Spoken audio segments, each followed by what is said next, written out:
আজকে সকালে ঘুম থেকে ওঠার পর মা আজকে ম্যাগি বানিয়েছিল, তো সকালে সেটাই খেলাম।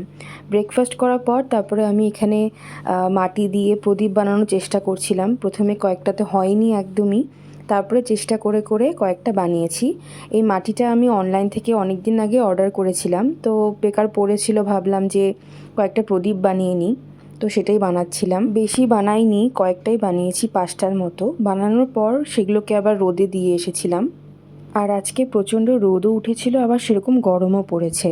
তারপর স্নান করে এখানে আমি জিরা রাইস বানিয়েছিলাম, কারণ মা আজকে চিলি পনির বানিয়েছিল, তো ভাবলাম যে জিরা রাইস বানিয়ে সেটা দিয়েই খাই, বেশ ভালোই লাগলো। তারপর সন্ধেবেলা আমি আর মা দিওয়ালির প্রদীপ কিনতে বেরিয়েছিলাম। এখানে এত সুন্দর সুন্দর সমস্ত প্রদীপগুলো রাখা ছিল, সেখান থেকে কয়েকটা বেছে আমরা নিয়েছিলাম। আরও বিভিন্ন রকম কালারিং, বিভিন্ন ডিজাইনের এখানে প্রদীপগুলো রাখা ছিল, দেখতে এত সুন্দর লাগছিল। প্রদীপ কিনে তারপর একটু বিশালে ঢুকেছিলাম, আর এই এতগুলো জিনিস বিশাল থেকে কিনে এনেছিলাম। Okay, that's it for today, by.